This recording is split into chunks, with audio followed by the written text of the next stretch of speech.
Maaga akong umuwi mula sa trabaho at natulala ako sa aking nakita. Ang aking stepdaughter, pinipilit ng aking biyanan na kuskusin ang sahig gamit ang muriatic acid hanggang sa magpaltos ang kanyang mga kamay. "Huwag kang mag-inarte," sigaw ng asawa ko nang subukan ko siyang ipagtanggol. Noong gabing iyon, naglakas loob akong kargahin siya at tumakas kami sa bintana ng kusina sa gitna ng daan.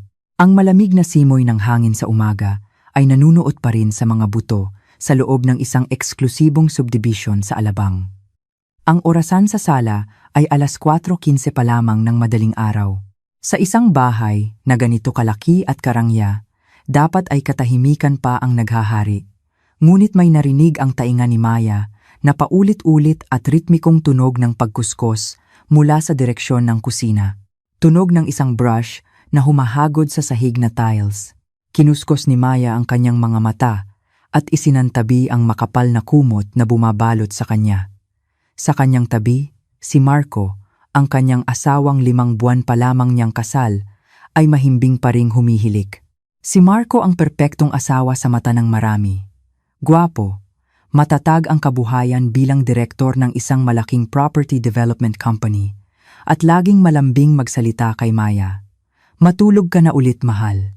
Hindi mo kailangang bumangon bago pa sumikat ang araw," sabi ni Marco kagabi.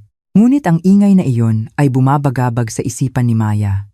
Dahan-dahan siyang bumaba sa paikot na hagdanang gawa sa marmol upang hindi magising ang kanyang asawa. Sinalubong agad siya ng matapang na amoy ng floor cleaner. Paglapit niya sa dirty kitchen, nanlumo ang puso ni Maya sa kanyang nakita. Doon, sa ilalim ng malabong ilaw ng fluorescent lamp, isang maliit na katawan ang nakaluhod. Si Leah, ang 9 na taong gulang na stepdaughter ni Maya. Ang payat niyang katawan ay halos lamunin ng maluwag at lumang t-shirt. Ang maliliit niyang kamay, na dapat sanay may hawak na Crayola o manika, ay mahigpit na nakahawak sa isang magaspang na brush. Pilit na kinukuskos ang mantsa ng mantika sa pagitan ng mga tiles. "Leah," mahinang tawag ni Maya. Nagulat ang bata, na para bang nakarinig ng kulog. Pautal-utal siyang lumingon, at ang mga mata niya ay puno ng purong takot.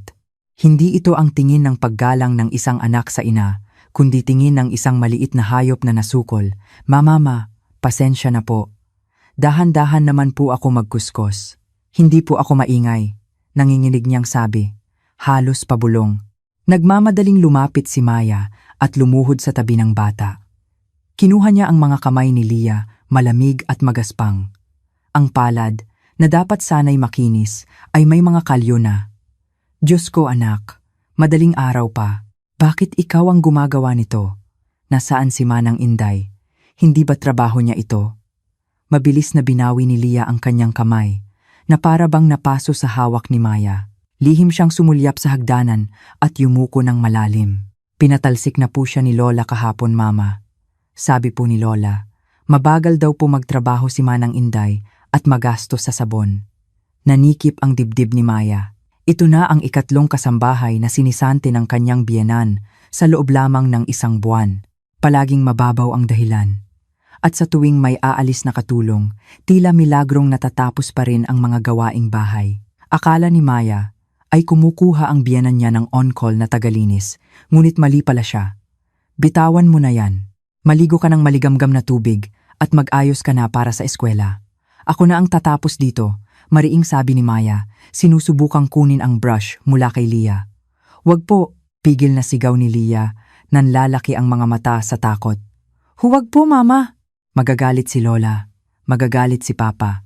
"Kailangan ko pong matapos to bago mag-5. Kung hindi po, hindi raw po ako pwedeng mag-almusal." Hindi pa man natatapos ni Maya ang pagproseso sa nakakakilabot na sinabi ng bata. Narinig niya ang mabibigat na yabag mula sa direksyon ng dining area. "Mabuti naman, at alam mo ang lugar mo, Leah." Lumingon si Maya. Sa may pintuan, nakatayo ang kanyang biyenan, si Doña Rosario. Ang matandang babae ay nakasuot ng mamahaling duster na seda at may manipis ng pulbos sa mukha na para bang hindi man lang natulog. Malamig ang kanyang tingin, direktang nakatutok kay Leah na ngayon ay nanginginig sa takot. Tumayo si Maya, pinipigilan ang kanyang galit. Bakit po pinagkukuskos ng sahig si Leah ng ganitong oras? Kailangan niyang pumasok sa eskwela. Bata po siya, hindi katulong. Isang manipis na ngiti ang sumilay sa labi ni Doña Rosario, isang ngiting hindi umabot sa kanyang mga mata. Lumapit siya at marahang sinipa ang timba ng maruming tubig malapit sa paa ni Lia. Maya, iha, asawa ka ng isang direktor, ang maganda kong manugang. Ang mga kamay mo ay para sa pagsusuot ng alahas, hindi sa paghawak ng basahan. Hayaan mo ang batang yan ang gumawa. Nakikitira lang siya dito, kumakain mula sa pera ng anak ko, si Marco. Nararapat lang na matuto siyang tumanaw ng utang na loob. Pero anak po siya ni Marco. Apo ninyo, protesta ni Maya. Anak ng isang babaeng walang modo.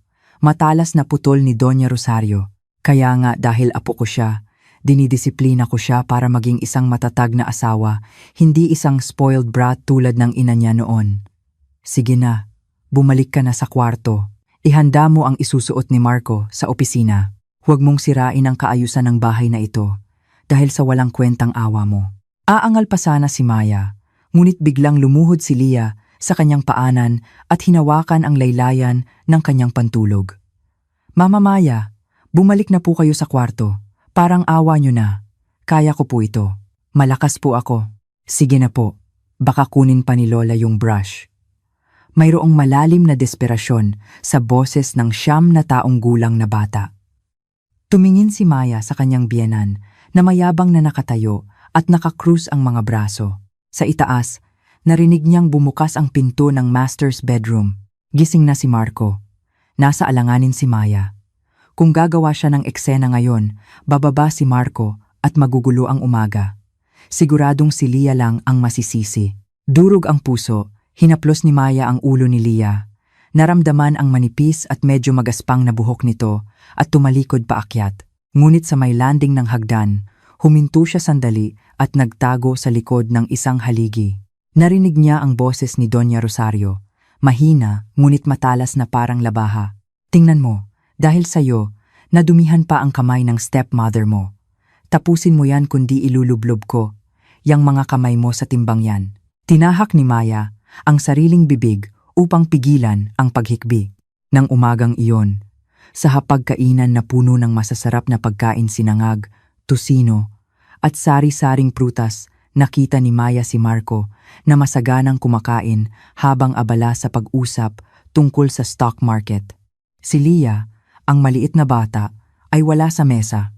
Marco, mahinang tawag ni Maya, ibinababa ang kanyang kutsara. Nasaan si Lia? Bakit hindi natin siya kasamang mag-almusal? Hindi man lang inalis ni Marco ang tingin sa kanyang cellphone.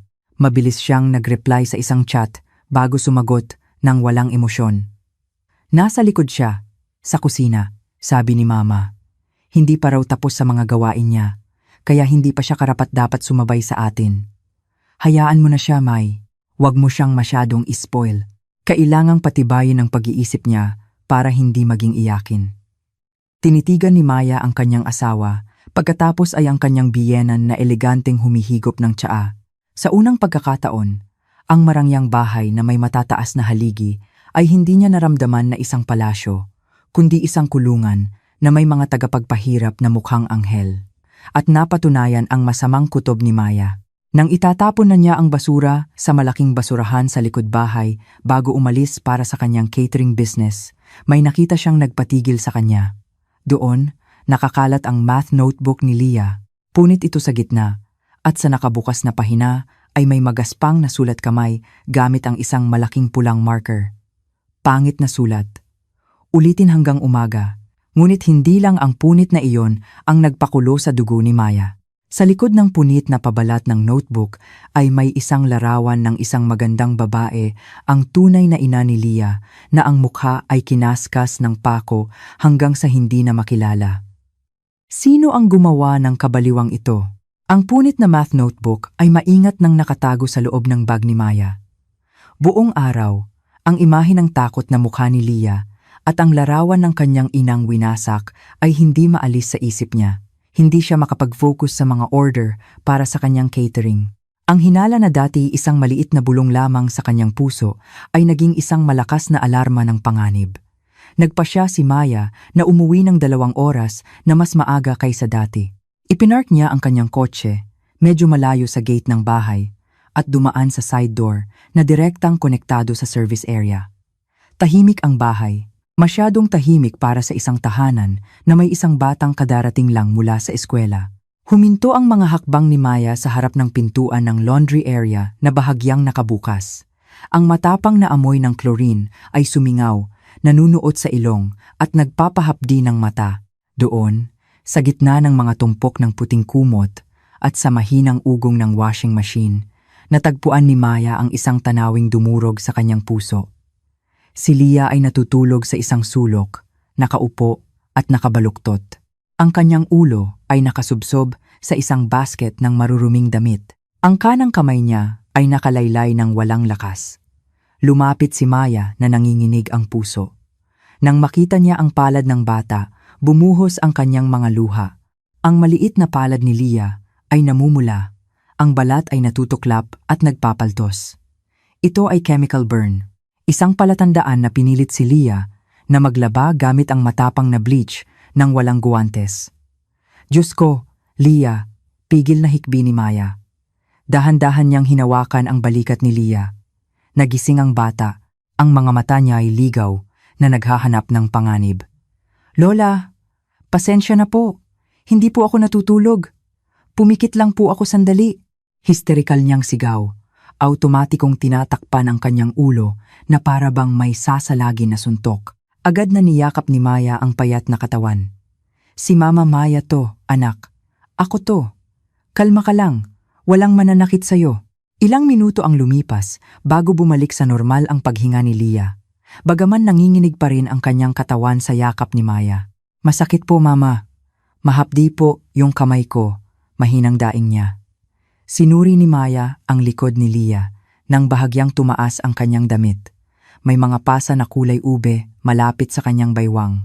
Bakas ng kurot o palo ng isang matigas na bagay na hindi pa nagtatagal, nag-aapoy ang galit ni Maya. Hindi na siya maaaring manahimik. Kailangan niyang kausapin si Marco ngayon din. Kailangang malaman ng kanyang asawa ang kalupitan ng sarili nitong ina.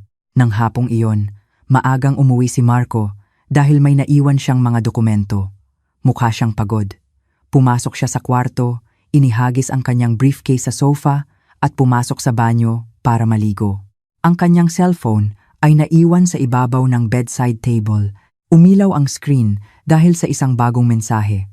Si Maya, na naghahanda ng damit pamalit para kay Marco, ay walang balak na pakialaman ang privacy ng asawa.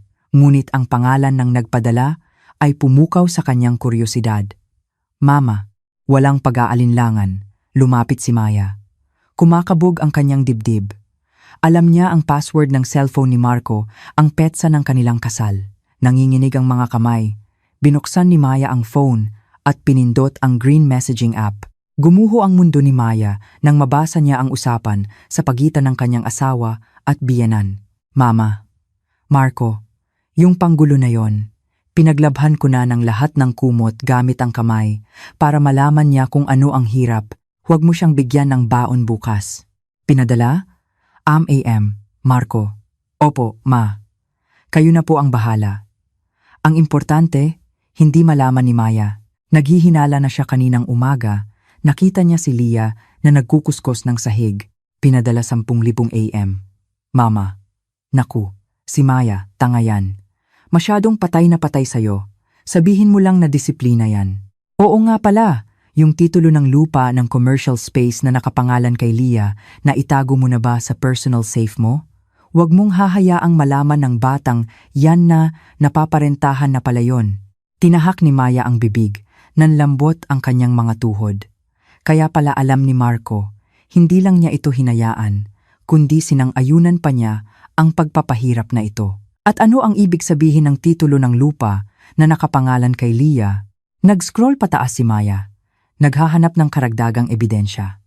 Nakakita siya ng isang maikling video na ipinadala ni Doña Rosario noong nakaraang linggo. Pinindot niya ang play. Ang video ay 10 segundo lang. Ipinapakita si Leah na pinarurusahan sa pamamagitan ng pagtayo sa isang paa sa ilalim ng tirik na araw sa likod bahay, habang maririnig ang tawa ni Doña Rosario. At ang reply ni Marco sa ilalim ng video ay isang laughing sticker na may caption, Galing ma. Para tumibay ang isip. Nasusuka si Maya. Ang mapagmahal na asawang kilala niya ay isang halimaw na nagtatago sa likod ng maskara ng isang corporate professional. Biglang bumukas ang pinto ng banyo. Lumabas si Marco habang pinupunasan ang buhok ng tuwalya. Nakita niya si Maya na nakatayong tulala sa tabi ng bedside table, hawak ang kanyang cellphone. "May," kalmadong sabi ni Marco, ngunit naningkit ang kanyang mga mata nang makita ang hawak ng asawa. "Anong ginagawa mo sa cellphone ko?" Tumingin si Maya sa asawa, ang mga matay blanko. Ang pag-ibig sa kanyang puso ay biglang naglaho, napalitan ng matinding pandidiri. Itinaas niya ang cellphone, ipinapakita ang screen na naglalaman pa rin ng kanilang masamang usapan. "Marco, anong ibig sabihin ng lahat ng ito? Alam mong pinahihirapan si Leah hanggang sa magpaltos ang kamay niya, tapos tatawa ka lang?" Nanginginig ang boses ni Maya. Sandaling natahimik si Marco. Ang kaninang relax niyang mukha ay dahan-dahang naging malamig. Hindi siya mukhang nataranta o nagsisisi. Sa halip, lumakad siya palapit na may mapanuring tingin at marahas na inagaw ang cellphone mula sa kamay ni Maya. "Ang lakas ng loob mong pakialaman ang gamit ng asawa mo," singhal ni Marco. "Privacy?" sigaw ni Maya. Bumuhos ang luha. "Anak mo yon, Marco." "Si Leah, sarili mong dugot laman. Bakit mo hinahayaan ang nanay mo na tratuhin siya na parang hayop? At anong ibig sabihin ng usapan nyo tungkol sa titulo ng lupa? Itinatago nyo ang mana ni Leah?"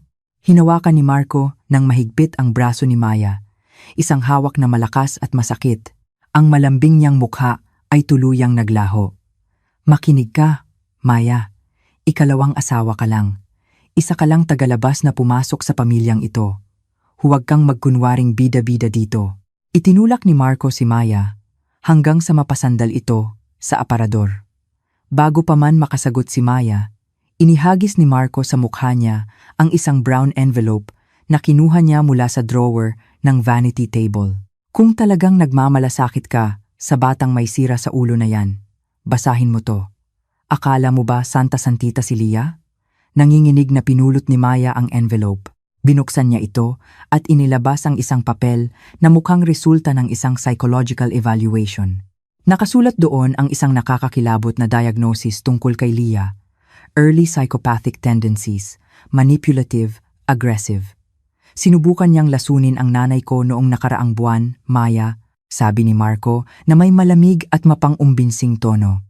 "Kaya kami mahigpit sa kanya. Pinoprotektahan ka lang namin mula sa batang yan." Natulala si Maya habang tinititigan ang papel. Totoo ba ito? Ang inosente at takot na mukha ni Leah kanina ay isang palabas lang ba?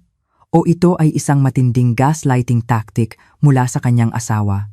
Ngunit nang suriin ni Maya ang papel, nang mas malapitan sa ilalim ng ilaw, napansin niya ang isang mali sa selyo ng doktor sa ibabang bahagi. Ang petsa sa sulat ay taong 2022, ngunit ang pangalan ng ospital sa letterhead ay noong 2024 pa lamang pormal na binuksan. Peke ang sulat na ito. Tinitigan ni Maya ang papel na hawak niya. Mabilis na umikot ang kanyang isip. Kung isisigaw niya ngayon na peke ang diagnosis na ito habang galit si Marco, maaaring maging mas delikado ang sitwasyon. Ang Marco, sa harap niya, ay hindi na ang malambing na lalaking pinakasalan niya. Isa na siyang estranghero na kayang manakit ng sariling asawa. Pinakalma ni Maya ang kanyang paghinga at ibinaba ang kanyang kamay.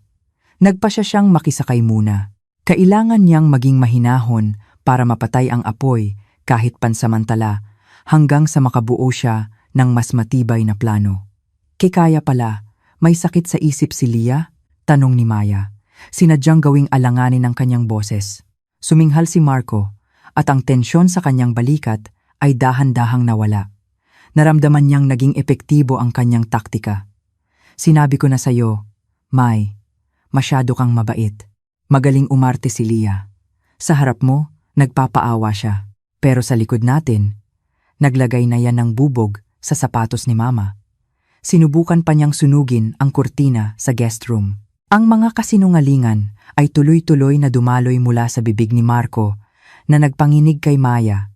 Imposibleng ang isang batang nanginginig sa takot sa isang floor brush ay kayang gumawa ng ganoong kalupitan. Ngunit tumango si Maya. Itinago ang kanyang pagtutol sa kanyang puso. Patawarin mo ako, Marco. Nagulat lang ako nang makita kong nagpaltos ang kamay ni Leah. Sabi ni Maya, nilunok ang kanyang pride. Lumapit si Marco, at sa pagkakataong ito, marahan niyang hinaplos ang pisngi ni Maya. Isang haplos na ngayon ay parang lason sa balat niya. Naiintindihan ko, mabuti ang puso mo. Pero ipaubaya mo na kay Mama ang pagdidisiplina kay Leah. Mas alam niya kung paano hawakan ang isang batang special na tulad niya. Mag-focus ka na lang sa pagiging mabuting asawa para sa akin. Nang gabing iyon, mas mabigat ang pakiramdam sa bahay. Sa hapunan, si Doña Rosario ay nakaupo sa dulo ng mesa na parang isang reyna. Si Leah, gaya ng dati, ay wala roon. Maya, tawag ni Doña Rosario nang hindi lumilingon, abala sa paghiwa ng stick. Simula bukas, hindi mo na kailangang tingnan si Leah sa bodega o sa kusina. Nagpalagay na ako ng bagong padlock doon, para makapag-focus siya sa parusa niya nang walang abala. Marahang tumunog ang kutsara ni Maya sa plato. Padlock po? Pero paano kung may mangyari? Kung may sunog? Huwag kang sumasagot. Mabilis na putol ni Marco. Matalim ang tingin kay Maya. Para rin yan sa kabutihan niya. Para hindi siya gumala at gumawa na naman ng gulo. Natahimik si Maya. Pakiramdam niya ay binabantayan siya hindi lang ng kanyang biyenan at asawa, kundi ng buong bahay. Hating gabi, nang malakas na ang hilik ni Marco, dahan-dahang bumangon si Maya. Hindi siya makatulog sa pag-iisip na si Leah ay nag-iisa sa malamig at puno ng kemikal na bodega sa likod bahay. Kumuha si Maya ng isang bote ng burn ointment mula sa first aid kit at binalot sa tissue ang 2 piraso ng tinapay. Dahan-dahan siyang bumaba ng hagdan. Kadiliman ang bumalot sa ibabang palapag, tanging liwanag lamang ng buwan ang tumatagos sa mga bentilasyon. Kumakabog ang kanyang dibdib sa bawat marahang pag-script ng sahig na kahoy. Narating niya ang pintuan ng bodega. Tama nga, isang malaking itim na padlock ang nakasabit doon. Nanikip ang puso ni Maya. Ito ay hindi isang tahanan, ito ay isang Bartolina. Leah, bulong ni Maya sa siwang ng pinto. Leah, naririnig mo ba si Mama? Sandaling katahimikan, pagkatapos ay may narinig siyang marahang kaluskos. Mama Maya, napakahina ng boses nito, paos dahil sa pag-iyak. May dala akong gamot at tinapay, pero nakalak ang pinto. Kunin mo sa ilalim ng siwang. Isang maliit at payat na kamay ang lumabas mula sa ilalim ng pinto. Desperadong kinakapa ang sahig. Mabilis na isinilid ni Maya ang tinapay at ointment. Salamat po, Mama. Gutom na po ako. Mahinang hikbi ng bata. Mama, wag niyo po akong iwan. Takot po ako kay Lola. Shh, hinaan mo lang. Pangako, gagawa si Mama ng paraan. Maging matatag ka, anak. Bulong ni Maya. Pinipigilan ang sariling luha. Gusto niyang sirain ang pinto, pero alam niyang hindi niya kaya. Nang akmang babalik na si Maya sa kwarto, natigilan siya. Biglang bumukas ang ilaw sa sala, nakakasilaw sa kanyang mga mata. Nanigas si Maya. Sa dulo ng pasilyo, nakatayo si Doña Rosario. Ang matandang babae ay bihis na bihis pa, na para bang sinadya niyang magpuyat at hintayin ang sandaling ito. Sa kanyang kamay, hawak niya ang isang kumpol ng susi kasama ang susi ng padlock sa bodega. Sinabi ko na nga ba, malamig na sabi ni Doña Rosario, dahan-dahang lumalapit. Ang tunog ng kanyang tungkod na tumatama sa sahig ay may nakakatakot na ritmo. Tsk, tsk, tsk. Ma, ako po. Nag-aalala lang. Sinubukan ni Maya na magdahilan, ngunit natigilan ang kanyang dila. Akala mo ba tanga ako, Maya?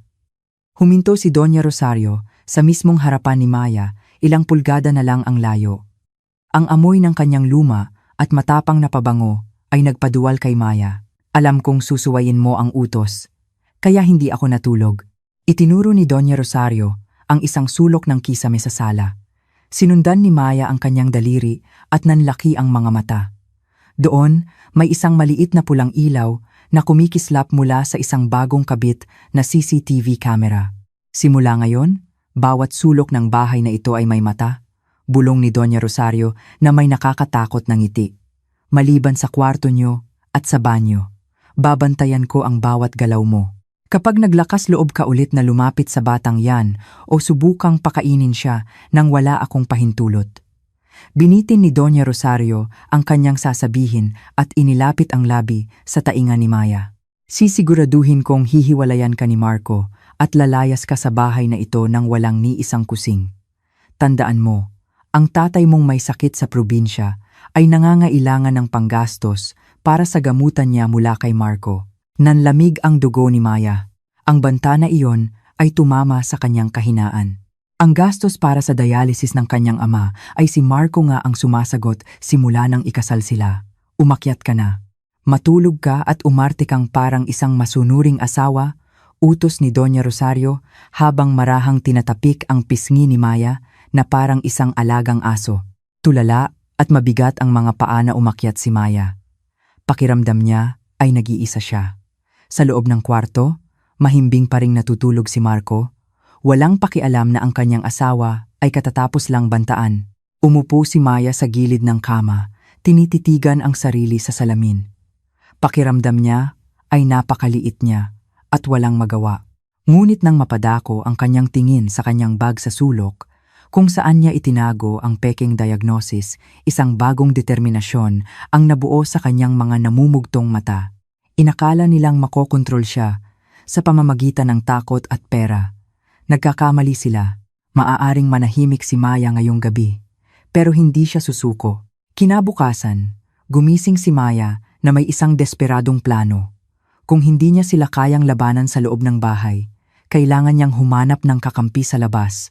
Nang umalis si Marco papuntang trabaho, naghanda si Maya na umalis papuntang palengke gaya ng dati. Ngunit nang kapain niya ang kanyang bag para kunin ang susi ng kotse, wala siyang nakuha.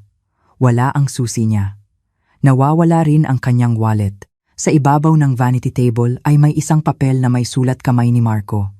Simula ngayon, sa bahay ka na lang. Si Mama na ang o-order ng mga groceries online.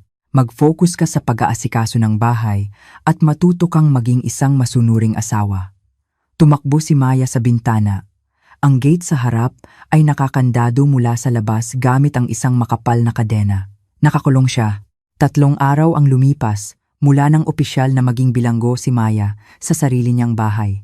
Ang kanyang cellphone ay kinukuha ni Marco tuwing uuwi ito at ang internet ay pinuputol sa maghapon. Pinapayagan lang siyang gumawa ng magagaang gawaing bahay sa itaas. Samantala, si Lia ay inilalabas lamang mula sa bodega sa mga tiyak na oras para gawin ang mabibigat na trabaho sa ilalim ng mahigpit na pagbabantay ni Doña Rosario. Tanghali, tirik ang araw, ngunit ang pakiramdam sa loob ng bahay ay nagyeyelo. Nagtutupi si Maya ng mga damit sa itaas nang makarinig siya ng kaguluhan sa ibaba. Sabado noon. Nasa bahay si Marco, nakaupo sa sala at nanonood ng basketball. Si Doña Rosario naman ay nagpapamasahe sa kanyang suking masahista na ipinatawag sa bahay. Naglakas loob si Maya na sumilip mula sa rehas ng hagdanan. Sa ibaba, nakita niya si Lia na hirap na naglalakad habang may dalang tray na naglalaman ng isang mainit na pitsel ng tsaa at mga tasa. Ang katawan ng bata ay mas lalo pang pumayat. Ang mukha niya ay maputla. Nanginginig ang kanyang mga kamay, halatang pagod at marahil ay gutom. "Bilisan mo! Ang bagal-bagal mo! Parang pagong!"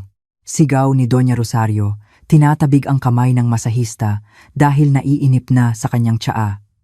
Nagmadali si Lia sa paglakad, ngunit ang makapal na karpet sa sala ang naging sanhi ng kapahamakan. Natisod ang paa ni Lia. Prang! Umalingaw-ngaw ang tunog ng nabasag na seramika. Ang pitsel na may mainit na tsaa ay tumilapon. Natapon ang laman sa paa ni Doña Rosario at sa mamahaling Turkish carpet. Aray! Ang init! Histerikal na sigaw ni Doña Rosario. Tumalon siya, namumula ang mukha sa galit. Walang awa. Sinugod niya si Lia, na nakasubsob na sa sahig, nanginginig sa takot sa gitna ng mga bubog. "Walang hiya kang bata ka! Sinadya mo to, no?" Brutal na sinabunutan ni Doña Rosario ang manipis na buhok ni Lia, Hinila ang ulo nito paatras hanggang sa mapasigaw sa sakit ang bata. Lola, hindi ko po sinasadya. Masakit po. Salot kang bata ka.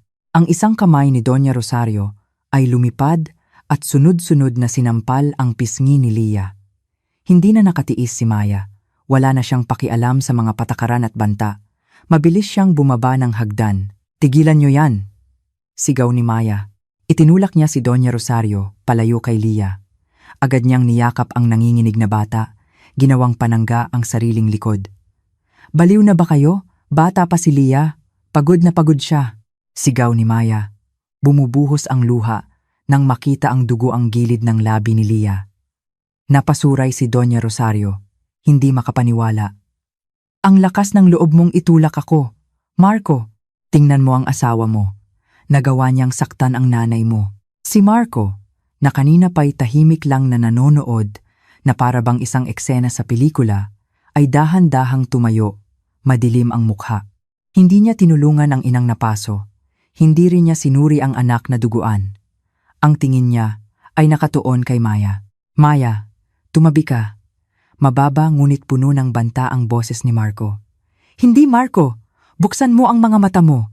Pinahihirapan ng nanay mo si Lia. Tingnan mo ang anak mo.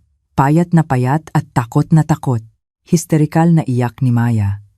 Mahigpit pa ring yakap si Lia. Suminghal si Marco. Kinuha niya ang walis tambo na nakasandal sa sulok. Sabi ko, tumabi ka. Hindi ka ba tinuruan ng mga magulang mo ng respeto? Kinakalaban mo ang mas nakakatanda sa'yo? Bago pa man makasagot si Maya, iwinasiwas ni Marco ang walis ng buong lakas. Bag. Ang matigas na kahoy ay tumama ng buong puwersa sa likod ni Maya.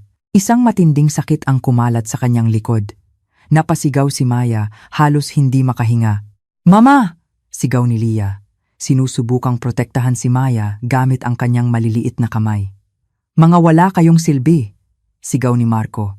Tila sinapian ng demonyo. Marahas niyang hinila ang braso ni Maya, pinilit itong tumayo, at malakas na itinulak hanggang sa bumagsak ito sa gilid ng coffee table. Ang noo ni Maya ay tumama sa matulis na kanto nito. Nandidilim ang kanyang paningin. Umagos ang sariwang dugo mula sa kanyang sentido. Makinig ka, itinuro ni Marco ang mukha ni Maya gamit ang walis. Sa bahay na ito, ang salita ni Mama ang batas. Kung sinabi niyang mali ang batang yan, mali siya. Kung ayaw mo sa paraan namin ng pagdidisiplina, malaya kang umalis. Pero huwag kang umasang may madadala kang kahit isang piso. Ngumiti ng may kasiyahan si Doña Rosario. Sige na, Marco. Ikulong mo na ulit ang batang yan sa bodega. At itong walang hiyang asawa mo, ikulong mo sa banyo ng bisita para matauhan. Umubo si Maya. Hawak ang nahihilong ulo. Nakita niya si Lia na pilit na kinakaladkad ni Marco. Mama Maya, tulong! Palayong sigaw ni Lia, na nagtapos sa malakas na pagsara ng pinto ng bodega at sa tunog ng padlock. Click! Bumalik si Marco sa harap ni Maya. Tinitingnan siya ng may pandidiri. Bangon! Linisin mo ang mga bubog na ito hanggang sa walang matira. Kapag nasugatan ang paa ko, leeg mo ang babaliin ko. Dumura si Marco sa sahig sa harap ni Maya at bumalik sa sofa para ipagpatuloy ang panonood. Sa malamig na sahig, sa gitna ng matatalim na bubog at ng sariling dugo, may nabali sa kalooban ni Maya. Hindi ang kanyang mga buto, kundi ang kanyang pag-asa. Ang pag-asa na magbabago pa si Marco, na maisasalba pa ang kanilang pagsasama lahat ay nawasak. Ang sakit sa kanyang likod at noo ay dahan-dahang naging gatong. Pinunasan ni Maya ang dugo sa kanyang sentido. Ang kanyang mga mata na kanina'y basa ay tuyo na ngayon at matalim. Hindi niya lilinisin ang mga bubog para sa kanila. Hindi siya magpapakulong sa banyo. Ngayong gabi. Kailangan ngayong gabi. Tumingin si Maya sa orasan. 2:00 ng hapon. May 10 oras siya para ihanda ang pagtakas na maaaring maging sanhi ng kanyang buhay. Kung mabigo siya, mamamatay siya. Pero kung mananatili siya dito, siguradong dahan-dahan silang mamamatay ni Lia. Dahan-dahang bumangon si Maya, pumulot ng isang matalim na bubog at itinago ito sa kanyang bulsa. Parang nakikiramay ang langit ng gabing iyon. Ang ulan ay hindi lang ambon, kundi isang malakas na bagyo. 2:00 ng madaling araw, pinigil ni Maya ang kanyang hininga. Dahan-dahan siyang lumabas mula sa banyo ng bisita kung saan siya dapat nakakulong. Sirang-sira ang kanyang katawan. Sa sala, nakabukas pa ang TV. Sa mamahaling leather na sofa, mahimbing na natutulog si Marco, malakas ang hilik. Sa coffee table sa harap niya ay nakalagay ang susi, sa kanilang pagtakas ang kumpol ng mga susi ng bahay. Lumakad si Maya nang walang sapin sa paa. Ang lamig ng marmol ay tumusok sa kanyang talampakan. Ang bawat hakbang ay isang sugal. Nanginginig na iniabot niya ang kanyang kamay. Naamoy niya ang alak mula sa hininga ng asawa. Marahil kaya ito mahimbing. Nahawakan ng daliri ni Maya ang malamig na metal. Kling! Ang tunog ng mga susi ay umalingaw-ngaw sa tainga ni Maya. Natigilan siya. Gumalaw si Marco, ngunit bumalik lang sa paghilik. Kinuha ni Maya ang mga susi at isinilid sa bulsa. Ngunit bago umalis, napansin niya ang bahagyang nakabukas na drawer ng desk ni Marco. Naalala niya ang usapan tungkol sa titulo ng lupa. Walang pag-aalinlangan, lumapit siya sa desk. Hinila niya ang drawer. Kinuha niya ang 2 pinakamakapal na folder na may etiketang titulo at mana, isiniksik sa loob ng kanyang maluwag na jacket at nagtungo sa likurang pinto. Ang kanyang layunin, ang bodega. Bumuhos ang ulan sa kanyang mukha. Pinilit niyang buksan ang padlock. Click! Bumukas. Lia! Tawag ni Maya sa gitna ng ulan. Madilim. Binuksan niya ang maliit na flashlight. Nakita niya ang isang maliit na katawan na nakahandusay sa maruruming basahan. Hindi gumagalaw si Lia. Lia! Gising! Tinapik ni Maya ang pisngi nito. Ang init, nilalagnat ng mataas si Lia. Mama, giniginaw po ako. Mahinang ungol ng bata. Aalis na tayo, anak. Bulong ni Maya. Binuhat niya si Lia. Itinali niya ito sa kanyang likod gamit ang isang kumot. Tumagos sila sa bagyo. Hindi sila dumaan sa harap. Inakyat nila ang pader sa likod. 1 oras ang lumipas, bumagsak si Maya sa gilid ng isang saradong tindahan, mga 3 kilometro mula sa kanilang subdivision. Ang kanyang mga paa ay gasgas at duguan. Nanginginig si Lia sa kanyang kandungan. Mama, gutom po ako, daing ni Lia. Kinapa ni Maya ang kanyang bulsa. Walang laman. Ang wallet at cellphone niya ay naiwan. Tanging isang bariyang 5 piso at isang piraso ng pipis na tinapay na nailigtas niya kanina ang nandoon. Ito anak, kainin mo muna. Isinubo ni Maya ang tinapay kay Lia. Ngumuya si Lia, pagkatapos ay hinati ang tinapay at inalok ang mas malaking piraso kay Maya. Kain din po kayo mama, may dugo po kayo. Napahagulgol si Maya doon. Sa ilalim ng ulan, niyakap niya ang kanyang stepdaughter. Pakiramdam niya ay siya na ang pinakabigong babae sa mundo. Nailigtas niya si Lia mula sa impyerno, ngunit ngayon ay dinala niya ito sa panibagong pagdurusa. Patawarin mo si Mama, Lia. Patawarin mo si Mama, hikbi niya. Bigla, isang maliwanag na ilaw ng kotse ang sumilaw sa kanila. Isang malaking itim na sasakyan ang huminto sa tapat nila. Nanlamig si Maya. Si Marco na ba ito? Sinubukan niyang tumakbo, ngunit wala na siyang lakas. Niyakap na lang niya si Lia. Dahan-dahang bumaba ang bintana ng kotse. Ipinikit ni Maya ang kanyang mga mata, handa sa anumang mangyayari. Bumukas ang pinto. Narinig niya ang tunog ng takong na papalapit. Maya? Diyos ko, ikaw ba yan? Hindi iyon boses ni Marco. Boses iyon ng isang babae. Dahan-dahang nag-angat ng tingin si Maya. Sa harap niya, nakatayo ang isang babaeng maikli ang buhok at may panik sa mukha. Si Sarah, ang matalik niyang kaibigan mula kolehiyo. Sarah, paus na sabi ni Maya. Diyos ko, anong nangyari sa'yo? Sino ang batang ito? Agad na lumuhod si Sarah sa maruming tubig at niyakap si Maya. Hinawakan niya ang noo ni Lia. Nilalagnat siya ng mataas. Halika, sakay na kayo. Huwag ka munang magsalita. Nang gabing iyon, tila kumampi ang tadhana kay Maya. Aksidenteng napadaan si Sarah, pauwi mula sa kanyang negosyo na malapit lang doon. Makalipas ang kalahating oras, nasa mainit na apartment na ni Sarah sina Maya at Lia. Mahimbing nang natutulog si Leah sa guest room matapos gamutin. Nakaupo si Maya sa hapagkainan, balot ng makapal na kumot. Kumain ka muna, May. Ang putla mo, sabi ni Sarah. Umiling si Maya. Natatakot akong malaman ni Marco na nandito ako. Hindi niya malalaman. Bago itong apartment ko, pagpapakalma ni Sarah. Napadako ang tingin niya sa basang mga folder sa mesa, ang mga ninakaw ni Maya. Ano yan? Kinuha ko yan sa desk ni Marco bago kami tumakas. Sa tingin ko, ito ang dahilan kung bakit nila pinahihirapan si Leah. Maingat na binuksan ni Sarah ang mga folder. Naglalaman ito ng mga titulo, sertipiko at dokumento sa bangko. Si Sarah, na nagtatrabaho bilang legal manager, ay binasa ang mga ito. Habang nagbabasa, nanlalaki ang kanyang mga mata. May, bulong ni Sarah. Alam mo ba kung ano ang laman nito? Ano? Ari-arian ni Marco, di ba? Hindi, mariing sabi ni Sarah. Nakakabaliw to. Makinig ka. Ang mansyon na tinitirhan nyo, ang mga commercial space na pinaparentahan, ang sasakyan, pati ang shares sa kumpanya. Lahat yan, hindi pag-aari ni Marco. Anong ibig mong sabihin?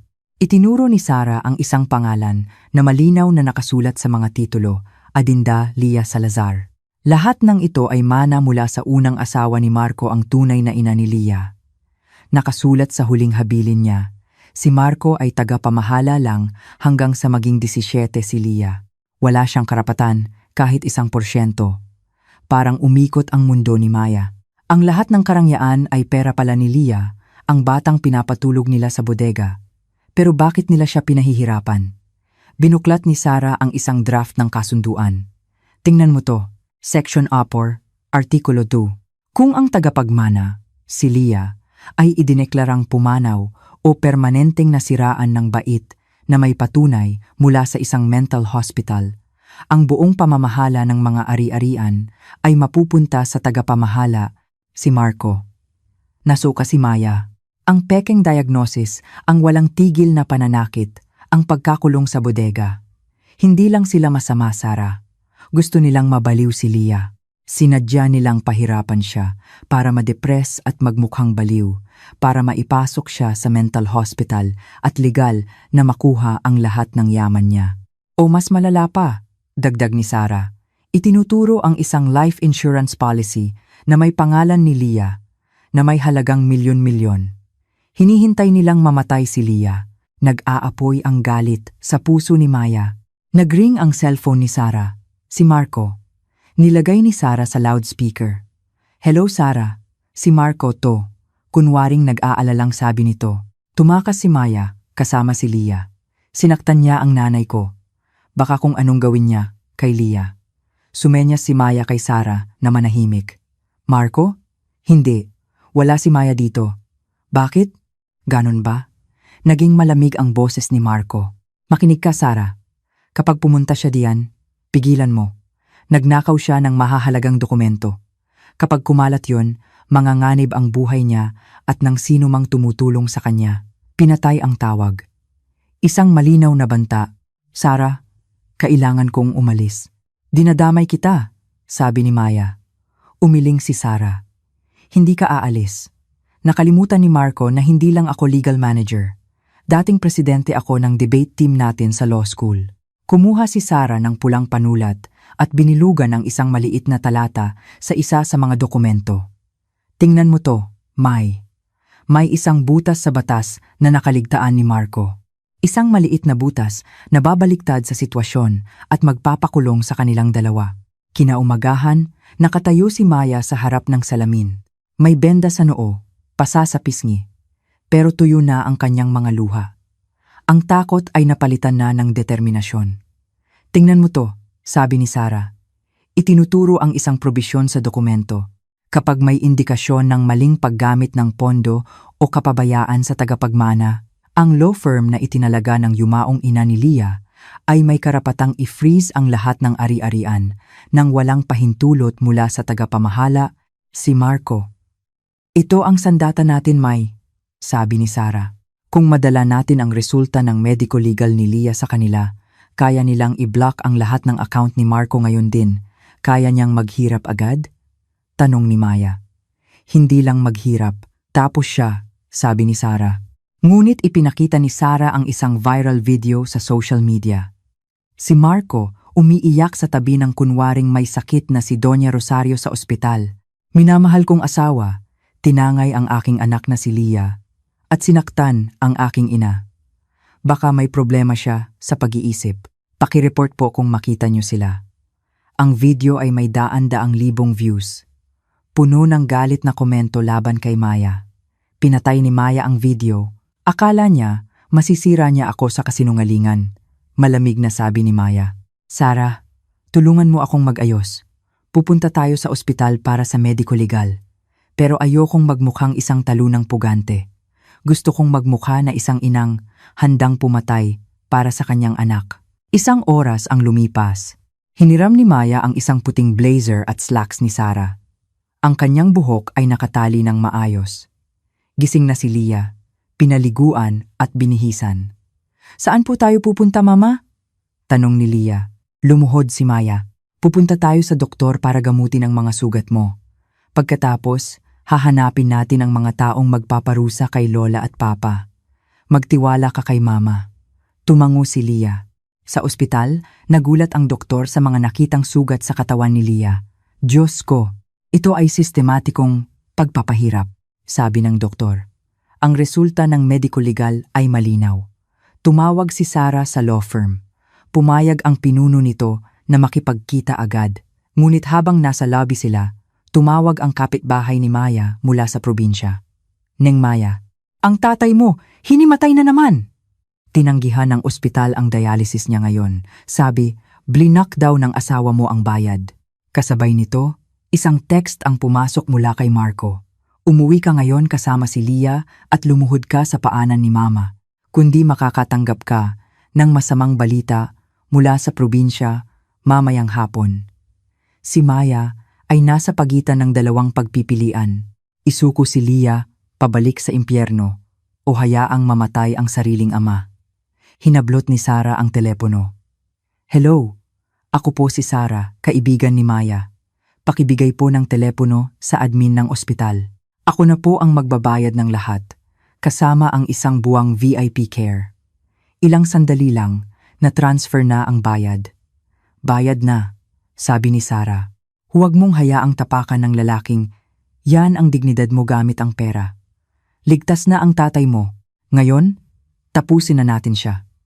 Sa opisina ng law firm, si Attorney Hilario, isang matandang abogado at kaibigan ng ina ni Lia, ay nagngingit-ngit sa galit habang binabasa ang mga dokumento. Mga demonyo, sabi niya. Maglalabas ako ng utos para i-freeze ang lahat ng assets niya. Pero bukas pa ng umaga, magkakabisa yan. Masyadong matagal, sabi ni Maya. May plano ako. Pwede po ba kayong pumunta sa bahay namin mamayang 9:00 ng gabi, kasama ang mga pulis? Anong plano mo? Tanong ni Attorney Hilario. Ngumiti si Maya. Susuko ako. Kinuha niya ang kanyang telepono at nag-text kay Marco. Marco, panalo ka na. Uuwi na ako kasama si Lia mamayang gabi. Huwag mo nang galawin si Papa, Marco. Mabuti naman. Sa likod ka dumaan. Huwag kang gagawa ng iskandalo. Hindi, Marco, bulong ni Maya. Ngayong gabi, sa harap ako dadaan at makikita ng buong mundo. Gabi, huminto ang sasakyan ni Sarah sa kanto ng subdivision. Sa malayo, maliwanag ang mansyon. May mga bisita ang mga kamag-anak ni Marco. Gusto niyang gawing isang pampublikong paglilitis ang pagbabalik ni Maya. Bu, takot po ako, sabi ni Lia. Hinawakan ni Maya ang kamay niya. Tandaan mo, malakas kang bata. Ngayong gabi, hindi ka na nila masasaktan. Naglakad si Maya papasok sa gate. Hawak ang kamay ni Lia. Ang kanyang tindig ay matatag. Nang makita siya, tumayo si Marco na may ngiti ng tagumpay. Si Doña Rosario, nasa wheelchair, nag-aarteng kaawa-awa. Ayan na ang manugang na walang utang na loob, sigaw ni Doña Rosario. Halika Maya, pumasok ka, humalik ka sa paa ni Mama bilang paghingi ng tawad. Huminto si Maya sa gitna ng hardin. Ngumiti siya. Humalik sa paa? Itago niyo na yan, Ma. Dahil mamaya, Kakailanganin nyo yan para tumakbo. Kasabay nito, umalingaw-ngaw ang sirena ng mga pulis. 3 patrol car ang humarang sa gate. Nanlaki ang mga mata ni Marco. Hindi ako umuwi para sumuko, Marco, sabi ni Maya. Umuwi ako para palayasin ka sa bahay ng anak ko. Lumapit si Attorney Hilario. Marco Hartono, sa ngalan ng batas, binabawi na ang karapatan mo bilang tagapamahala ni Lia. Baliw ka ba? Tawa ni Marco. Ito ang yaman ng batang pinahirapan mo. Sigaw ni Maya. Inihagis niya sa mesa ang mga litrato mula sa mediko legal.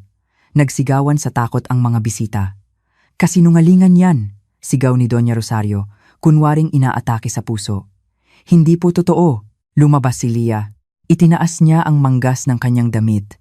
Ipinakita ang mga peklat ng paso ng sigarilyo. Si Lola po ang gumawa nito kapag inaantok ako habang namamalansya. Hindi po siya maisakit. Nakalimutan ni Doña Rosario ang kanyang pag-arte.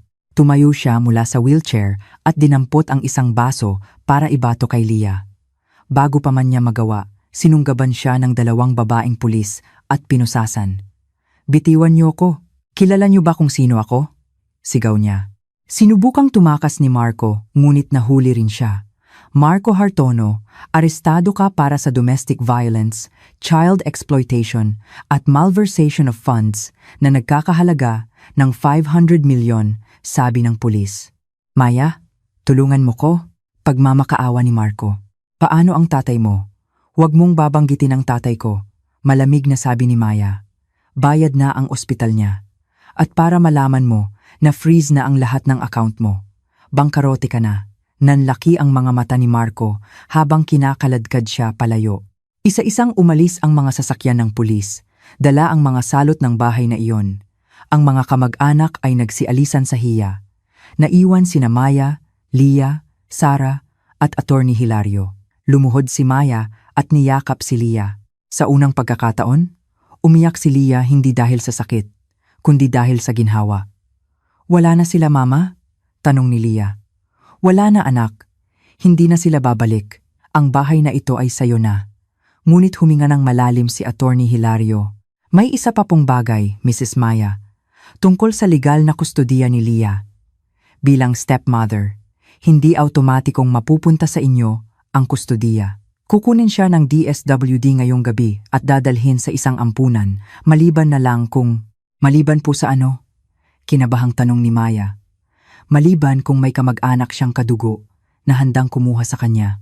At ayon sa huling habilin, ang natitirang kamag-anak ni Lia ay ang kapatid ng kanyang ina. Ang pangalan niya ay Jello. Kararating lang niya mula sa ibang bansa at papunta na siya dito para kunin si Lia. Isang sports car ang huminto sa harap. Isang matangkad na lalaki ang bumaba. Malamig ang mukha, matalim ang tingin kay Maya. Sino sa inyo si Maya?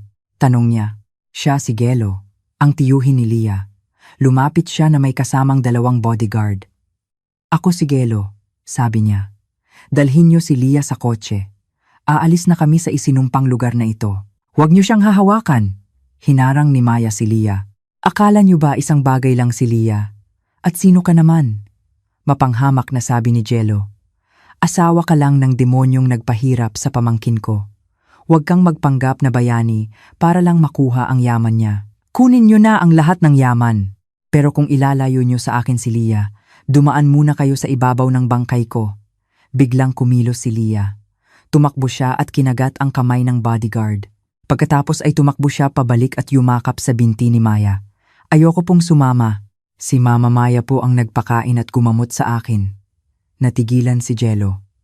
Nakita niya ang purong pagmamahal at tiwala ni Lia sa babaeng kaharap niya. Nakita niya ang mga sugat ni Maya. Bumuntong hininga siya. Sige, pero ang batas ay batas. Sa akin siya sasama. Payag po ako, sabi ni Maya. Pinipigilan ang luha. Pero huwag po sana ngayong gabi. Hayaan niyo po siyang matulog ng mahimbing kahit isang gabi lang. Bukas, ako mismo ang maghahatid sa kanya sa inyo. Tinitigan siya ni Gelo at sa huli ay tumango. Isang gabi. 9:00 ng umaga bukas, susunduin ko siya. 6 na buwan ang lumipas. Ang sikat ng araw ay malayang pumapasok sa bintana ng kusina. Amoy bagong lutong brownies ang buong bahay. Ang catering business ni Maya, ang kusina ni Maya, ay umuunlad. Mama, natalian ko na po mag-isa ang sapatos ko. Masayang sigaw ni Lia. Ang pisngi niya ay bilugan na at namumula. Ang mga peklat niya'y naghilom na. Ang galing naman ng anak ni Mama. Ngiti ni Maya. Si Marco ay nahatulan ng 12 taon sa kulungan. 10 taon naman kay Doña Rosario. Sa bilangguan, na-stroke si Doña Rosario, habang si Marco naman ay laging nabubugbog ng mga kapwa preso. Isang busina ng kotse ang narinig. Si Jello. Simula ng gabing iyon, hindi niya inilayo si Lia kay Maya. Sa halip, pormal niyang kinuha si Maya bilang tagapag-alaga ni Lia na may propesyonal na sahod at hinayaan silang manirahan sa bahay. Magandang umaga, Maya, bati ni Jello. May ngiti na sa kanyang mukha. Magandang umaga, Sir Jello. Bakit kayo po ang sumundo? May gusto lang akong ibigay. Inilabas niya ang isang maliit na asul na kahon. Hindi ito singsing, kundi susi ng isang bagong van para sa catering mo. Ayokong nakikita kang nag-aangkas kapag namamalengke. Sir, sobra na po ito. Lumapit si Jello. Hindi ito sahod, Maya. Isa itong investment. Investment para sa babaeng nagligtas sa pinakamahalagang yaman ng pamilya ko. At marahil, investment din para sa kinabukasan ko.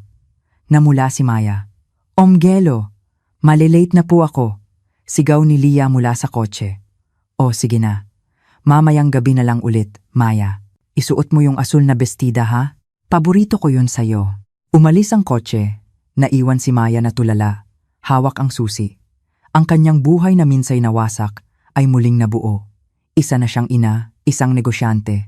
At marahil, malapit nang maging espesyal sa isang lalaking muntik na siyang palayasin. Ngunit nag-vibrate ang kanyang telepono. Isang text mula sa isang hindi kilalang numero. Binuksan niya ito. Akala mo nanalo ka na, Maya? Nasa kulungan si Marco, pero marami siyang kaibigan sa labas. I-enjoy mo lang yan habang kaya mo pa. Dahil binabantayan ka namin. Sa ilalim ng text, may isang larawan na kuha mula sa malayo. Larawan niya habang nakatayo sa mismong teresa na iyon. Hawak ang susi na bigay ni Jello. Tumingin si Maya sa paligid.